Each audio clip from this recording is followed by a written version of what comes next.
Let's get ready to mortgage. He is the prince of programs, guru of guidelines, master of matrices. He puts the fun in funding. Please welcome Mark, Mr. Mark-eitel. All right. My name is Mark-eitel, and you are listening to the Mr. Mortgage Show. And you, my friends, are in the right place if you want the data, the real data, not the headlines, but the data, the information, the tips, the tricks, the strategies that you need to make better real estate and mortgage decisions for you and your family. We do this each week. We dive past the headlines into the real stuff and get you that info. And we also answer all your questions. So that's always my favorite part of the show. So we're going to encourage your specific questions. Hey, but before we get started, I just wanted to say a special thank you to Willow Title Services. They've joined the Mr. Mortgage Show as a sponsor. You'll hear us running commercials for them now. And the Willow team's amazing. They've been around for a long time, probably as long, if maybe not longer than I. But I'll have to check into that with them when we talk more later. But yeah, Willow Title Services is on board now as a sponsor. They are based in Boynton, but they close real estate transactions all over the state. And Heather and her team do an amazing job. So I'm going to encourage you to reach out to them if you have title questions.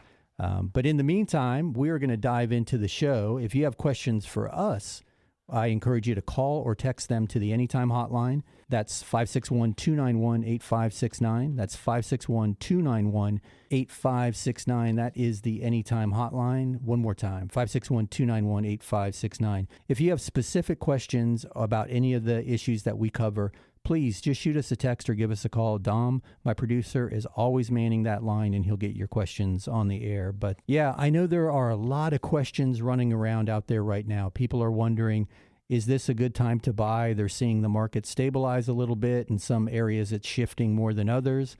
And there's just a lot of question. Is it a good time to buy? Should we wait? What are rates going to do? If I'm going to sell, is now the time? Have we reached the peak? And this is my last chance to hit a home run. So we're going to dive into all of that this week on the show. So hang in there with us. Grab a cup of coffee. Spend the next hour, and you will walk away with some good information. I want to get started with some headlines. A lot of the headlines this week were around housing supply numbers increasing. So we've been in this cycle for so long that there was very little inventory, and that lack of inventory is what really pressed prices and home values skyrocketing. And that's simply because of consumer behavior. When there's not much available, you overpay for it. And we've talked a lot about it in the past, the supply and demand really driving this market. But I found this article super interesting because on the surface, it really kind of gives you the impression that we're at that tipping point where there's a ton of supply and, buyers are going to be able to hit home run deals. But if you read the data, there's a couple of key reasons why inventory numbers are up. It's not just because a ton more sellers are coming to the market. Actually, just a few more sellers are coming to the market. And I want to explain. So the numbers are just 1% greater than the 2017 to 2019 pace is the seller activity. So pre-pandemic, we're 1% greater. So if there were 100 homes on the market, now there's 101. So obviously, that's not enough to dictate this big surge in housing inventory headline.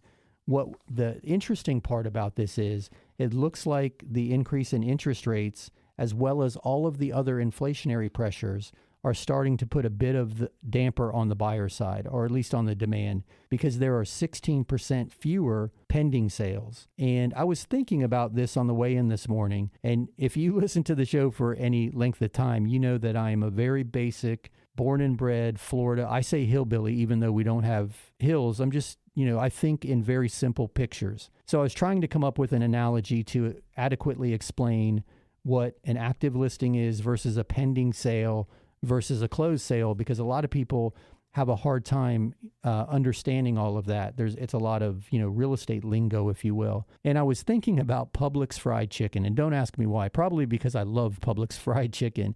And if you're listening to this show anywhere other than the Southeast, you probably don't know what Publix fried chicken is, but man, oh man, you're missing out. I don't know what they put in there, but it's magnificent. So if you see 8 or 10 people clustered around that case, you come into Publix and you're navigating through the deli section, and the old guy in front of you just wants a pound of ham, and you're kind of elbowing around him to get to the chicken case, and there's no chicken, but there's 8 or 10 people standing there, and 2 boxes of chicken come to the case ready to be sold. Well, that was the market we were just in. Those 8 or 10 people were fighting for those 2 boxes of chicken and overpaying for it and willing to pay cash and getting silly in order to get that home to their kids, that fried chicken. Well, now we're in a market where 1% more than 2017 through 2019's worth of chicken. So 1 extra box of chicken is going in there, but 16% less people are standing there wanting to buy it. So an active sale is that box of freshly, deliciously fried, golden brown Magic Publix chicken in the case. That's an active sale. A pending sale is when somebody picks it up and puts it in their cart. It's no longer available for someone else to grab, yet it hasn't been purchased yet. So that's a pending sale.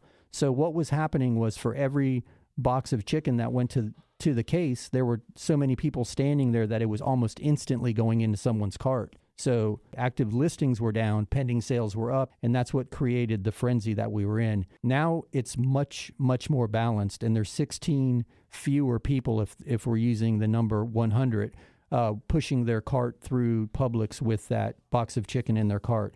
So active listing, pending sale, that's the best way I can describe or at least my favorite way, because I get now I'm going to leave the station when I head home and grab some Publix chicken for today. And hey, it's the perfect weekend for it. I hope everybody has some amazing 4th of July plans for the weekend. So that's my old Florida hillbilly analogy with active listings and pending sales. And the reason why it's pending and not completely pulled out of inventory is because somebody could abandon that sale at any time and put that chicken back in although I don't know that I'd want a secondhand box of chicken, but that's what happens. I mean, we see contracts canceled often for a whole host of reasons, and then it goes back into inventory. So I hope that helps. The interest rates, as well as the inflationary pressures on the buyer and the overall housing costs, have kind of slowed the buy-side demand down a little bit. By no means are we in an oversupply. We're not marching off a cliff yet. We don't see any of those indicators, but we are starting to see that balance, which is super encouraging because buyers now have a chance to go out there and make a deal. And we're seeing that. We're seeing seller contributions. We're seeing prices being lowered a little bit. So the market is starting to become normal again, and that's the best thing any of us could have ever hoped for, because we couldn't have continued on the pace that we were on. There was, it just wasn't sustainable. So we're getting into a more balanced market. And lastly, to finish up that market market report, that headline, just to share how very specific housing is to each individual region. In that same article that talks about housing inventory being up nationwide 19%. It's 14% lower in Miami, as Chicago's down 18%, and Virginia Beach down 14%. So if you're in one of those 3 metros, you're still fighting over those 2 boxes of chicken. So super interesting just to see the differences in the localities and then the overall balancing or shifting of the market.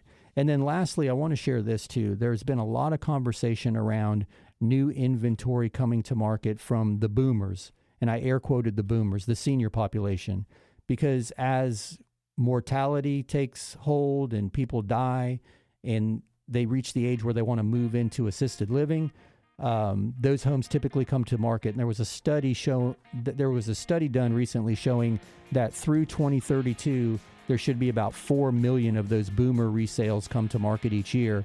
And it's by no means enough to offset demand. So we're still, firmly in this market driven by supply and demand. And while we do see supply balancing a bit because demand is cooling, there's just no influx of supply at the moment that anybody can put their finger on that's going to change things significantly. So you hear the music rolling up behind me. That means we're going to roll into a very short break.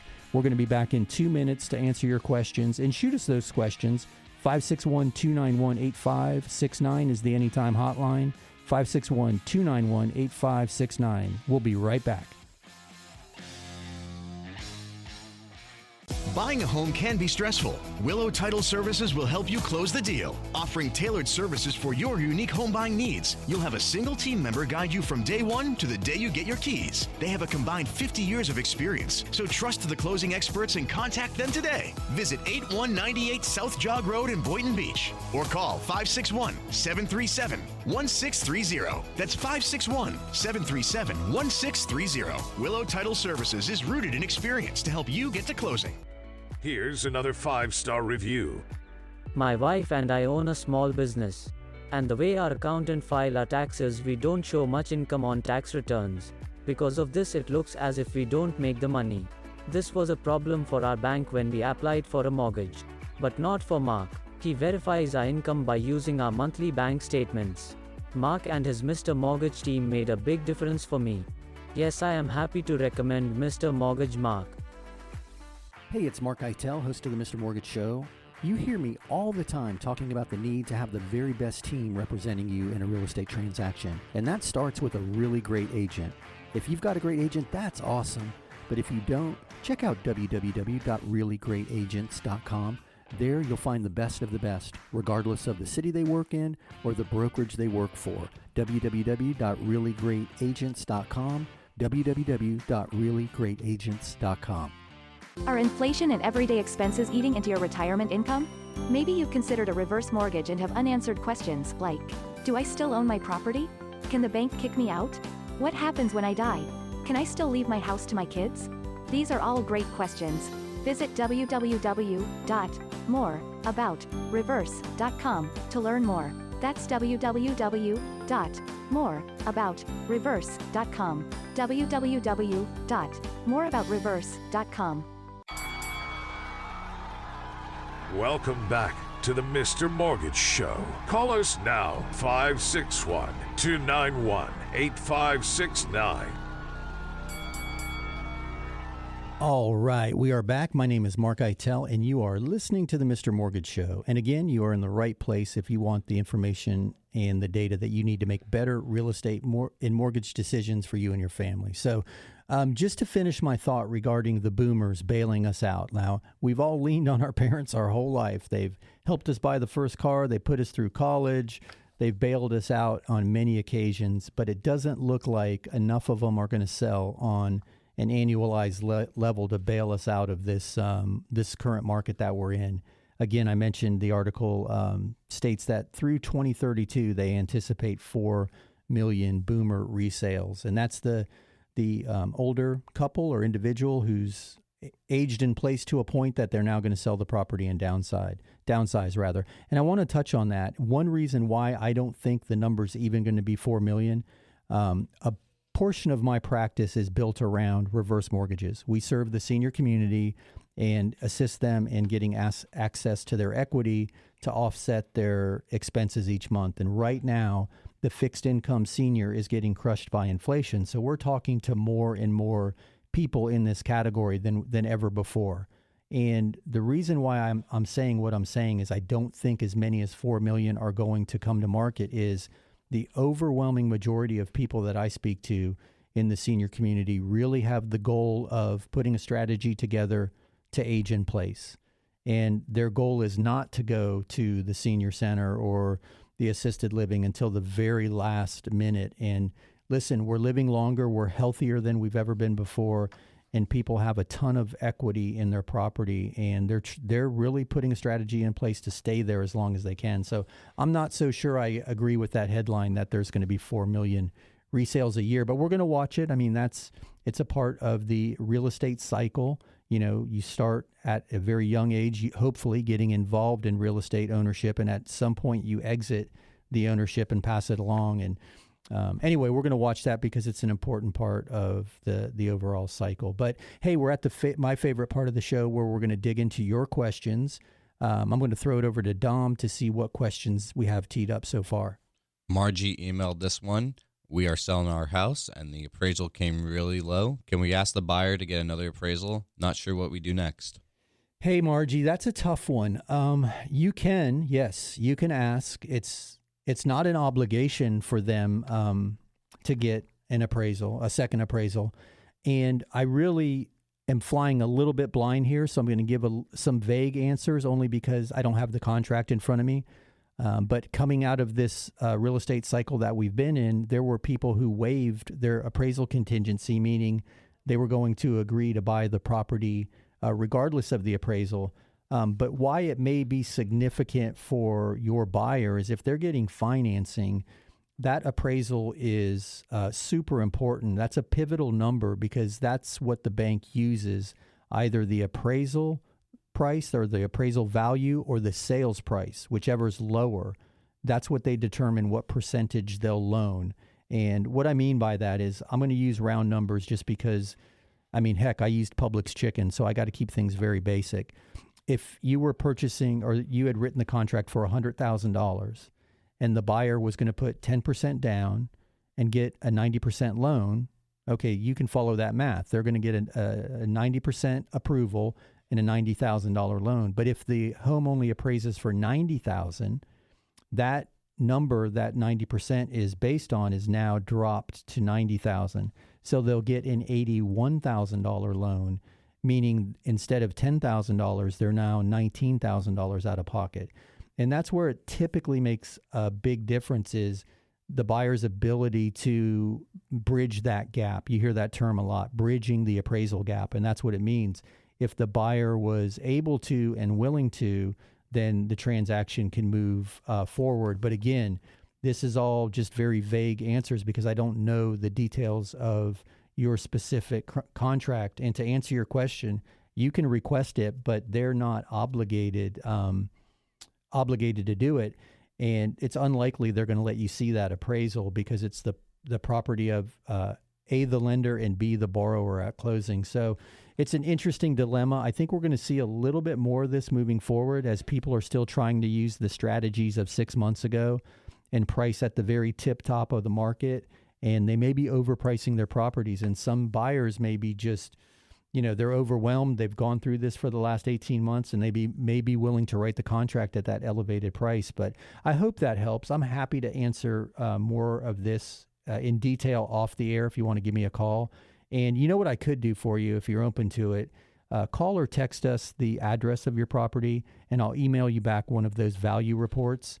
And if you want to do it all automated, just go to freevaluereport.org, and you just put in the property address and a return email, and I'll run a lender's value report and shoot it back. And maybe it may support your opinion of value, but it also may reinforce the appraiser's point of view. But at least you'll have another resource to lean on for, an approximate value. So I hope that helps. I certainly appreciate the question. I'm sorry you're going through that, but if you have more questions around that or want to dive a little deeper, please give me a call off the air or hit freevaluereport.org and I'll run that report and shoot it back over to you. But in the meantime, let's keep answering questions. Hey, Dom, what else do we have?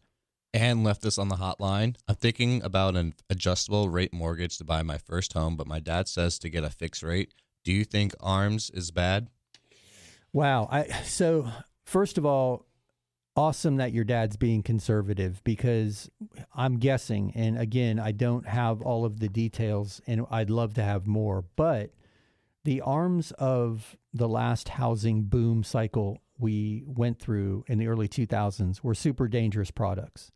They were fixed for a short period of time. They had big adjustment swings.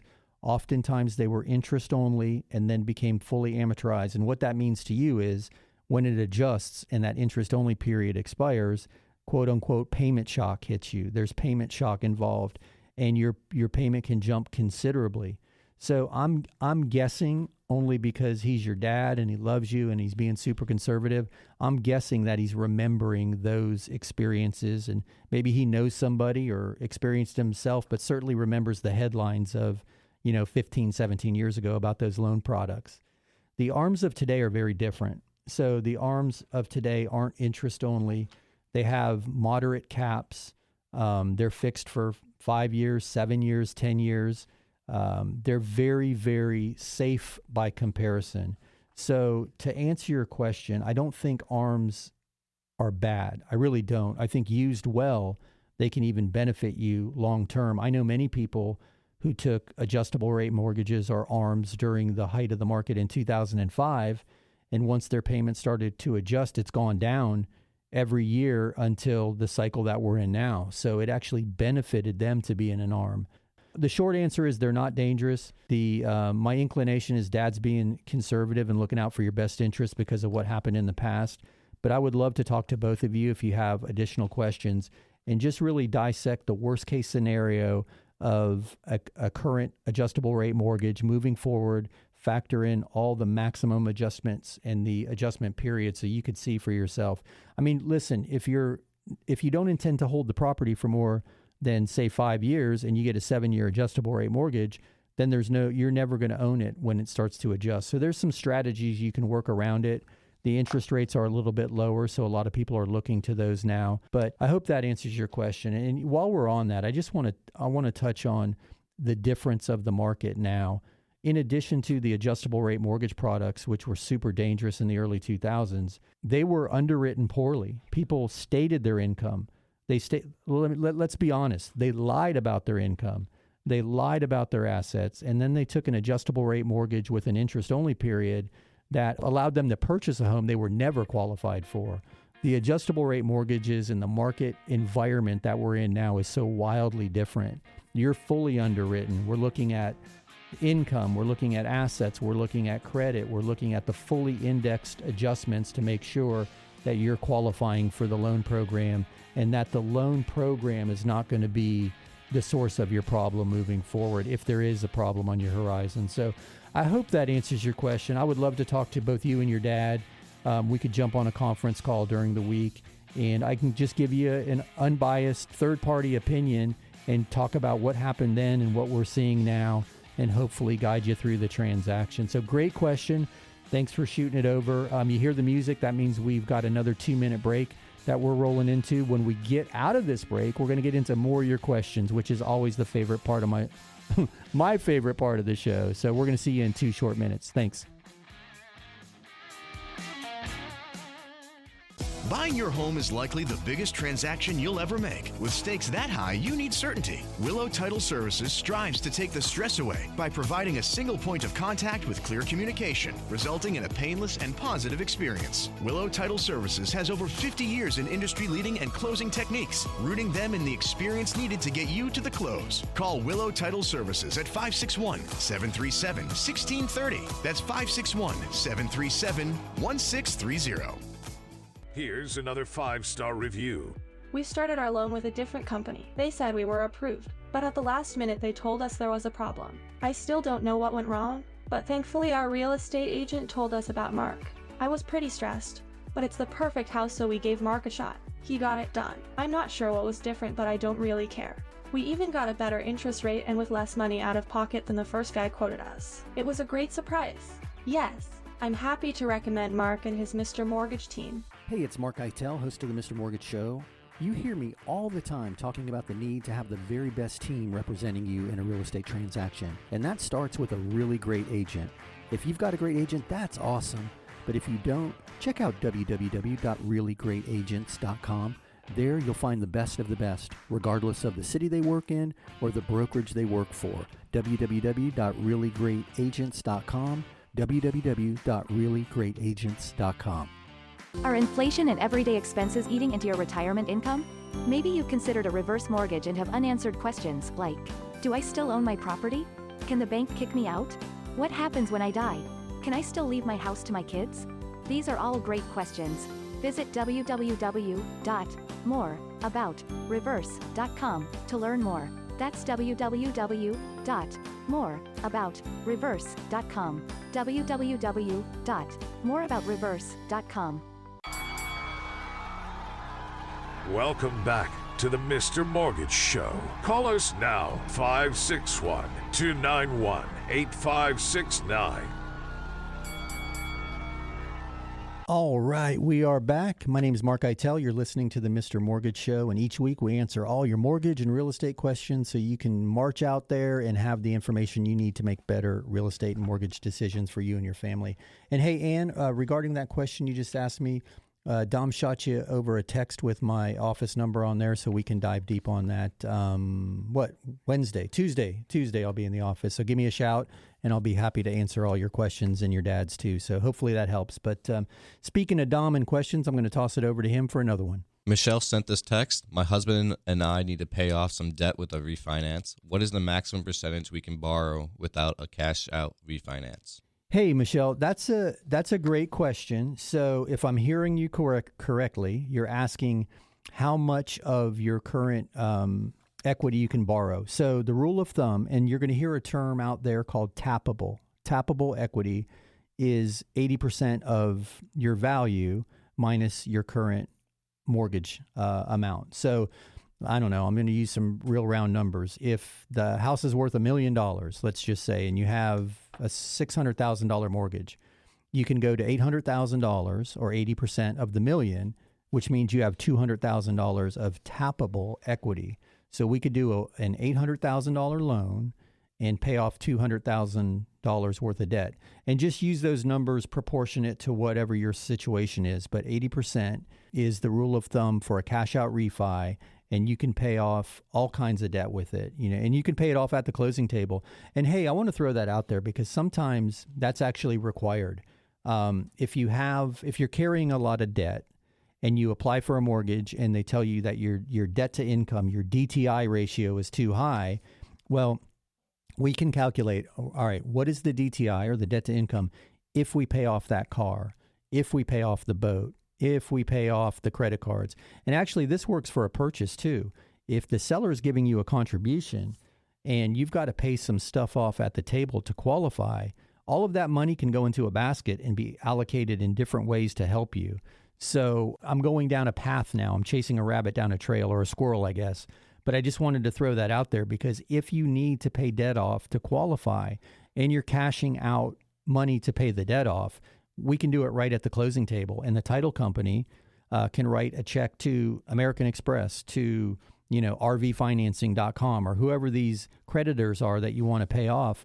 So your DTI comes down and you qualify, and it's all handled as one transaction. So I throw that out there only because that's a little known and often misunderstood strategy to getting someone to qualify with a debt to income ratio issue surrounding a cash out refi. Wow, that was hard to say. I guess I need a second cup of coffee. But anyway, I'm going to throw it over to Dom for another question. I hope that helped. But yeah, let's keep it going. We have a question from Dan. Are interest-only mortgages still a thing? Can I get one on a rental property? Hey, Dan, you're as old as I am. You remember the interest-only mortgages. And I was just talking a couple questions ago about how bad they were in the adjustable rate mortgage world.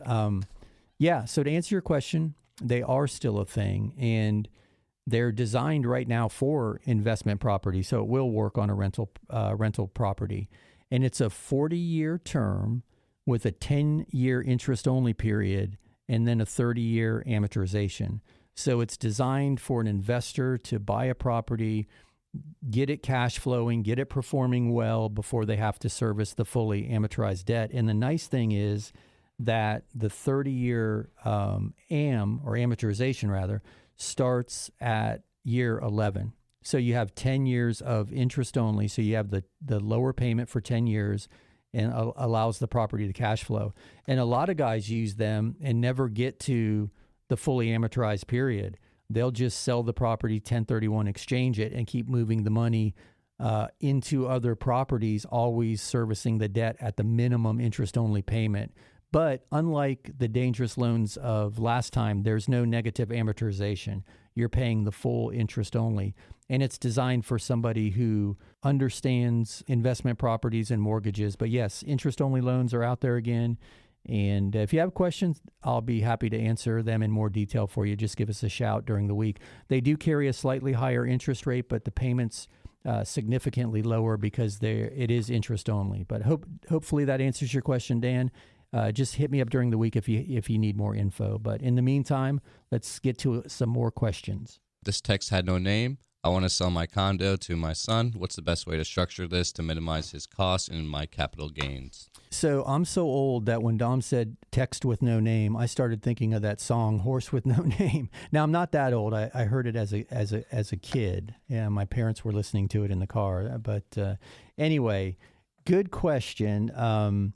There's a couple of strategies. One that we're seeing, the most commonly used strategy, is just a gift of equity.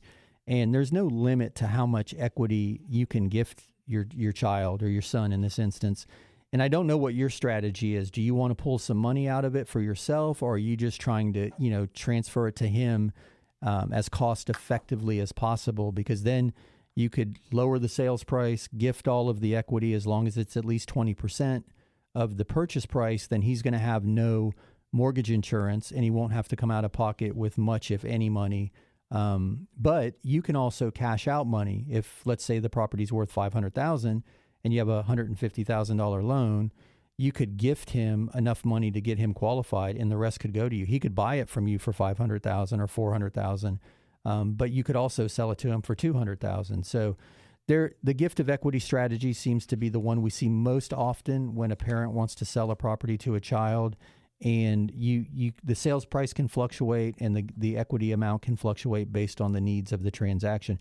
And also, too, remember, you mentioned something about your capital gains.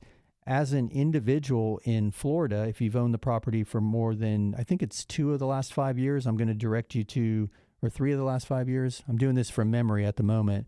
I'm going to direct you to a real estate attorney for a clearer answer on this, but you have no capital gains on the first $250,000 of gains, not of what you're walking with. So if you paid, $100,000 for a property and you're selling it for $350,000, that's $250,000 right there. That first $250,000 is gains free, and that number is $500,000 for a married couple. So, but speak to a real estate attorney or a tax attorney about that, because I am neither.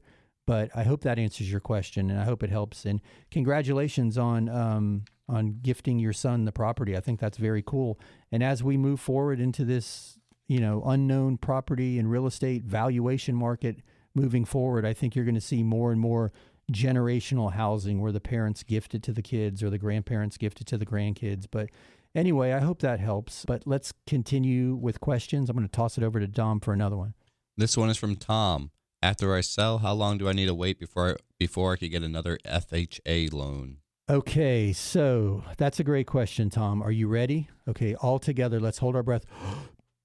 Okay, you've waited long enough. You can get back-to-back FHA loans.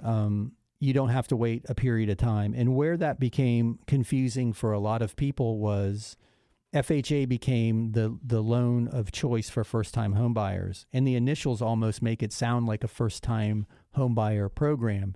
And it's great for first-time buyers. And the guidelines determine a first-time buyer by someone who's not owned a home in the last 3 years. So I can see how all of that together makes it seem like you can't have 2 FHA loans within 3 years of one another, but that's not the case. You can sell today and go out tomorrow and get a new FHA loan. Actually, it's uncommon, but you can have 2 FHA mortgages at the same time. There are only a couple of exceptions to the rule, and one is if you relocate and your new location for employment is more than 100 miles away from your previous location, then you can buy the new property. They have to be 100 miles or greater apart. And you can have an FHA loan on the purchase and keep the old or the existing property.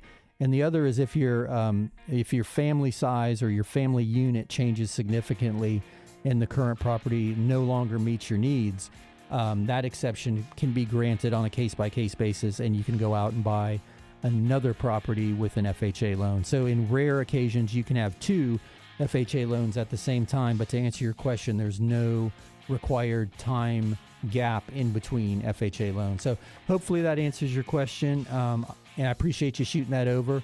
We're going to, you hear the music behind me, so we're going to run into a short break. We're going to be back in 2 minutes to take more of your questions. If you have questions, just call or text them over to 561-291-8569, 291-8569, and Dom will get your questions on the air. Thanks.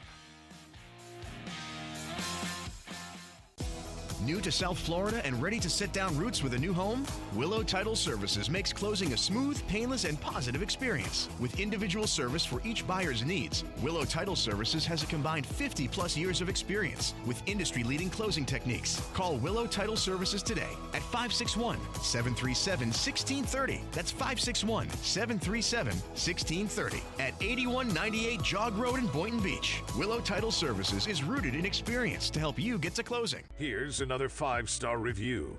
As a realtor, I have a bunch of mortgage brokers to choose from, but I prefer to work with Mark and his Mr. Mortgage team. In this crazy market, there is no room for error, especially on the mortgage side. Mark's team moves fast, keeps everybody in the loop, and makes things happen. They always give my clients a great deal and take the time to walk them through every step of the process. When you're considering a lender, I encourage you to talk to Mark-eitel and the Mr. Mortgage team. Hey, it's Mark-eitel, host of the Mr. Mortgage Show. You hear me all the time talking about the need to have the very best team representing you in a real estate transaction. And that starts with a really great agent. If you've got a great agent, that's awesome. But if you don't, check out www.reallyGreatAgents.com. There you'll find the best of the best, regardless of the city they work in or the brokerage they work for. www.reallyGreatAgents.com. www.reallyGreatAgents.com. Are inflation and everyday expenses eating into your retirement income? Maybe you've considered a reverse mortgage and have unanswered questions like, do I still own my property? Can the bank kick me out? What happens when I die? Can I still leave my house to my kids? These are all great questions. Visit www.moreaboutreverse.com to learn more. That's www.moreaboutreverse.com. www.moreaboutreverse.com. Welcome back to the Mr. Mortgage Show. Call us now, 561-291-8569. All right, we are back. My name is Mark Eitel. You're listening to the Mr. Mortgage Show, and we do this every week right here, same time, same station, and we answer all your real estate and mortgage questions so you can go out there and make better decisions for you and your family and start building equity wealth and manage that equity you have. So thank you to everyone so far who has sent us in questions or called them in. And if you do have questions, we still have time to get them on the air. Just call 561-291-8569, 561-291-8569. And while we have a second, I want to plug the podcast page. So we built out a podcast page, and you can find that at themrmortgageshow.com, themrmortgageshow.com. And every day we're dropping a daily dose episode. So it's about 5 or 8 minutes on one particular topic. And then while we're doing the radio show, Dom's recording it, and he posts it up there as a full replay of the show. So you can find all of that at themrmortgageshow.com.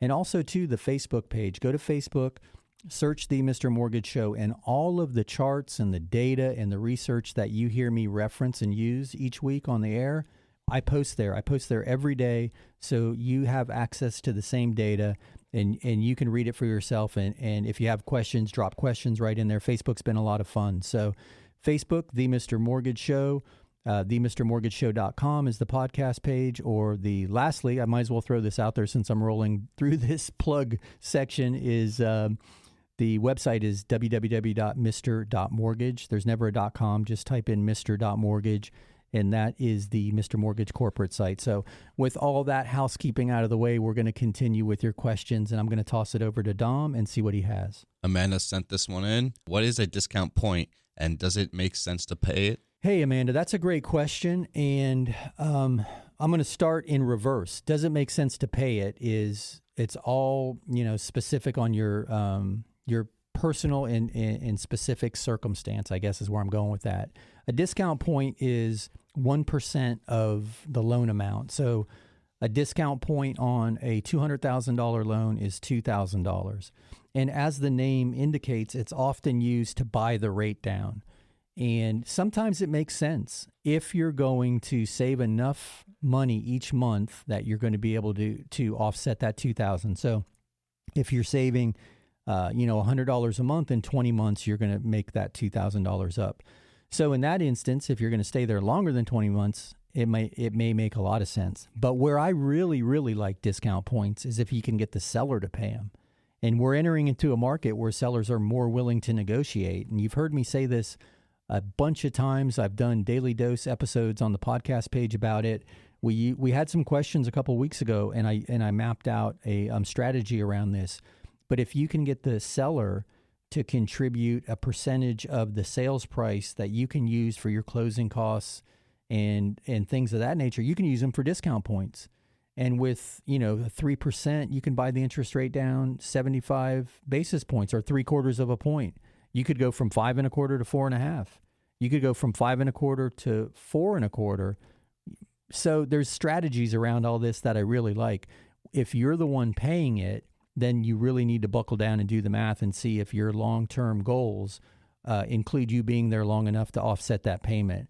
But there are some really good strategies around discount points, and I'm happy to talk you through them. Just give us a shout during the week, 561-291-8569. We'll push to my office when we're not on the air. So hopefully that helps you. We need the specific data to know if it makes sense. But a discount point is 1% of the loan amount. So let's throw it over to Dom for another question. George sent us a text. I'm retired, own my home free and clear. I'm considering co-signing for my son's mortgage. Is there any risk to my current home by doing this? Hey, George. I'm going to guess that I understand the question because I'm not 100% sure. If you're going to do that, you don't cross-collateralize. So if that's what you're asking, there's no lien on your current home to help your son buy his home. Where there is potential for risk is if he defaulted and there was a judgment. The judgment's going to be placed against both of you because you're both equally responsible for the loan. And then at some point in the future, that judgment may cause some difficulty with you if you ever tried to sell your home.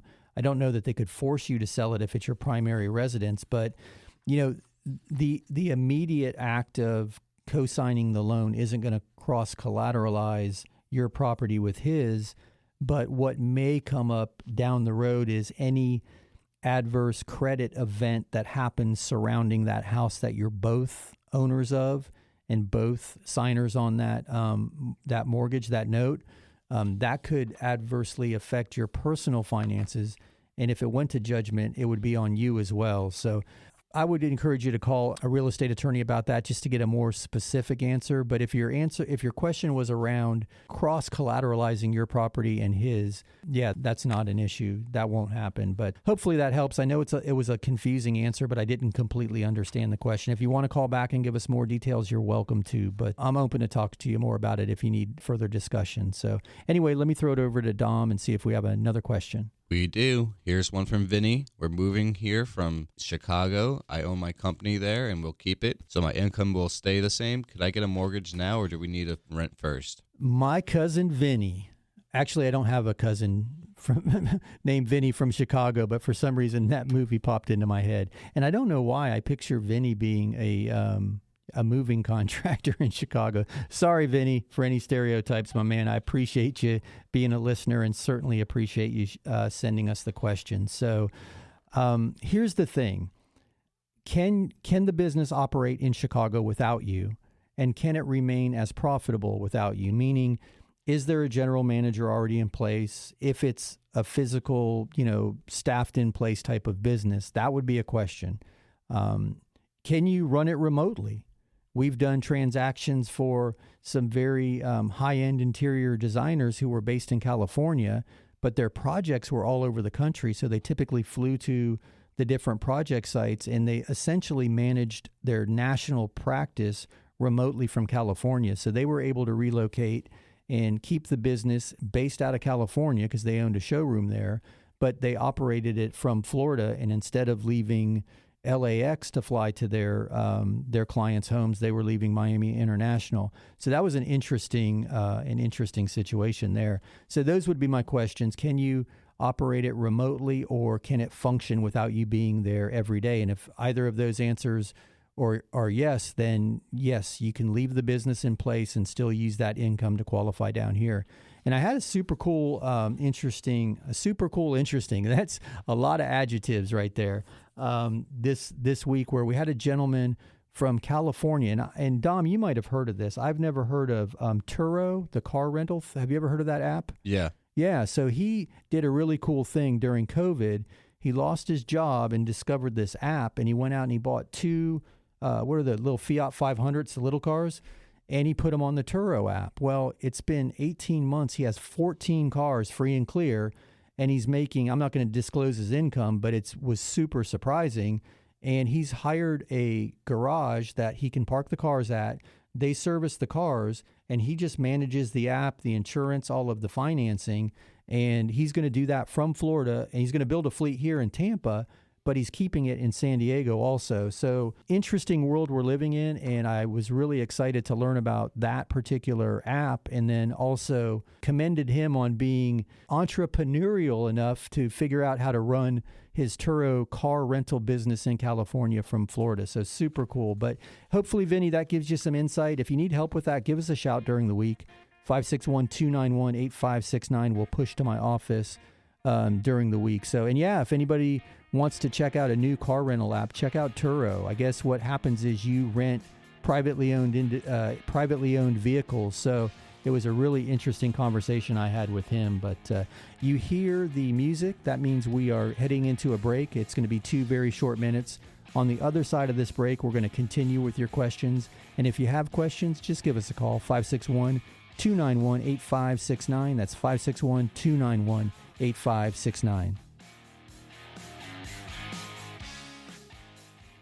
Buying a home can be stressful. Willow Title Services will help you close the deal. Offering tailored services for your unique home buying needs, you'll have a single team member guide you from day one to the day you get your keys. They have a combined 50 years of experience, so trust the closing experts and contact them today. Visit 8198 South Jog Road in Boynton Beach or call 561-737-1630. That's 561-737-1630. Willow Title Services is rooted in experience to help you get to closing. Here's another 5-star review. We kept our business above water with credit cards during the pandemic. I'm glad we did. Business is better than ever. But I didn't want to be a slave to those credit card payments. I called Mark about the rec loan he advertises. Long story short, we did a rec refinance and paid off everything, even the car. Now we only have the mortgage payment. We're saving a bunch every month. Yes, we are happy to recommend Mark and the Mr. Mortgage team. Hey, it's mark-eitel, host of the Mr. Mortgage Show. You hear me all the time talking about the need to have the very best team representing you in a real estate transaction. And that starts with a really great agent. If you've got a great agent, that's awesome. But if you don't, check out www.reallyGreatAgents.com. There you'll find the best of the best, regardless of the city they work in or the brokerage they work for. www.reallyGreatAgents.com, www.reallyGreatAgents.com. Are inflation and everyday expenses eating into your retirement income? Maybe you've considered a reverse mortgage and have unanswered questions like, do I still own my property? Can the bank kick me out? What happens when I die? Can I still leave my house to my kids? These are all great questions.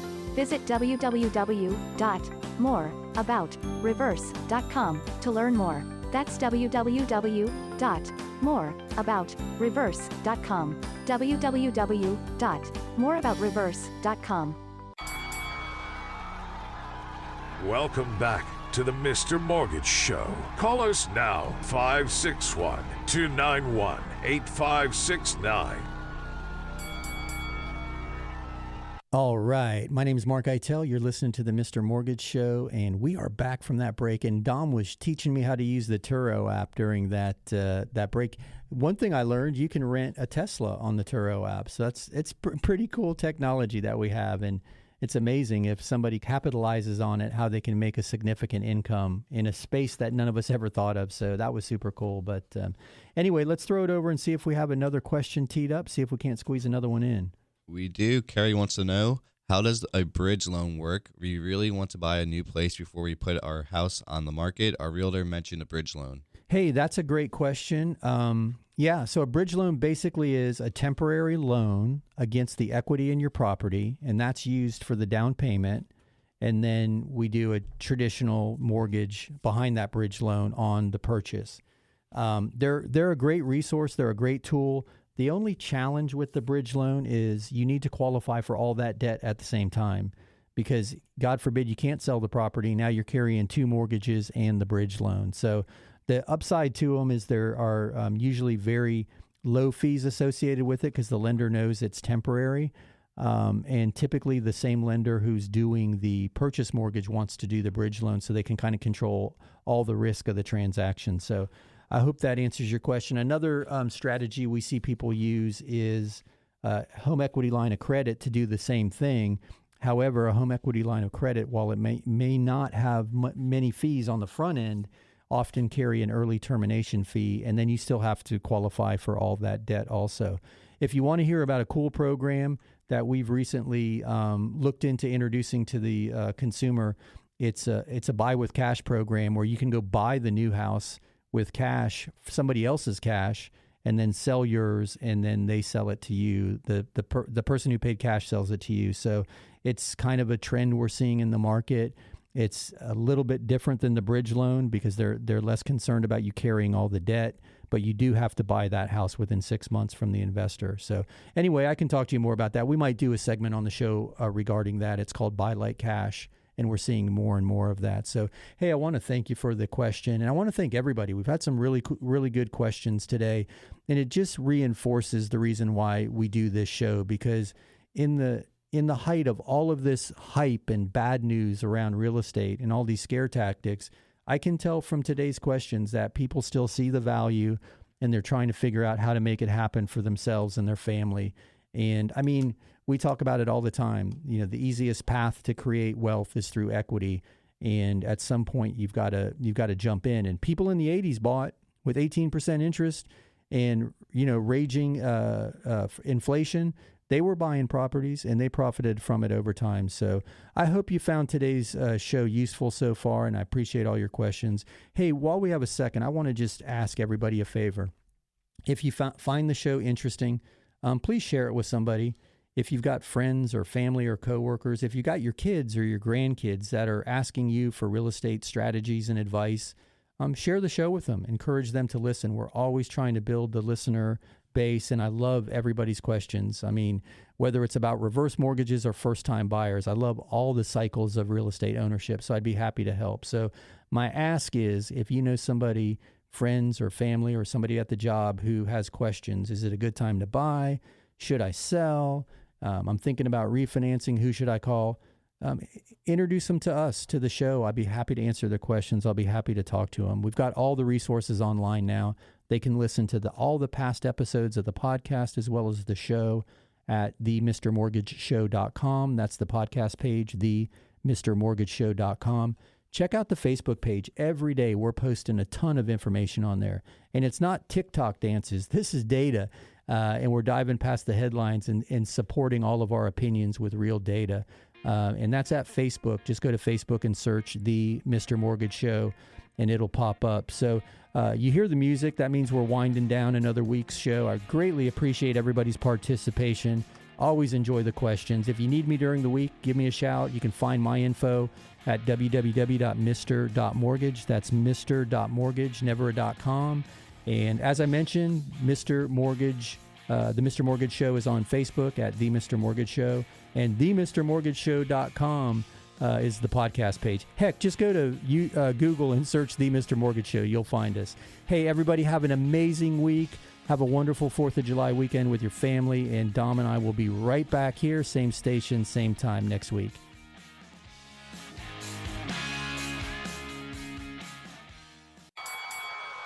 That's a wrap. Join mark-eitel next week for more thrilling, edge-of-your-seat discussions about real estate and mortgages right here on The Mr. Mortgage Show. Are inflation and everyday expenses eating into your retirement income? Maybe you've considered a reverse mortgage and have unanswered questions like, do I still own my property? Can the bank kick me out? What happens when I die? Can I still leave my house to my kids? These are all great questions. Visit www.moreaboutreverse.com to learn more. That's www.moreaboutreverse.com. www.moreaboutreverse.com.